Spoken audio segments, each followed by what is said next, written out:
जय जय श्रीमन्नारायण। मैं सीता श्रीनिवास।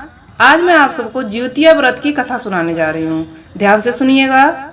इस व्रत के संबंध में भगवान शंकर ने माता पार्वती को बताया था कि यह व्रत संतान की सुरक्षा के लिए किया जाता है। इस व्रत से जुड़ी एक पौराणिक कथा है जो जीमूत वाहन से जुड़ी हुई है। सतयुग में गंधर्वों के एक राजा राजकुमार थे जिनका नाम जीमूत वाहन था। वे सत आचरण, सत्यवादी, बड़े उदार और परोपकारी थे। जीमूत वाहन को राज सिंहासन पर बिठाकर उनके पिता वन में वानप्रस्थी का जीवन बिताने चले गए। जीमूत वाहन का राजपाट में मन नहीं लगता था।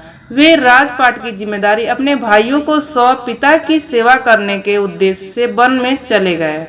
वन में ही उनका विवाह मलयवती नाम की कन्या के साथ हो गया। वन में भ्रमण करते हुए जब एक दिन वे काफी आगे चले गए तो एक वृद्धा को रोते हुए देखा। उनका हृदय द्रवित हो गया।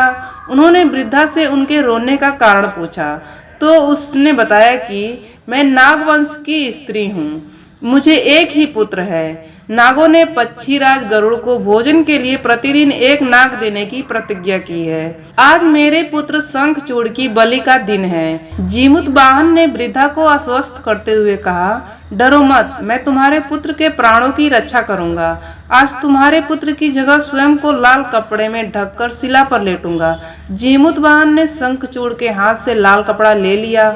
उसे लपेटकर निश्चय शिला पर लेट गए।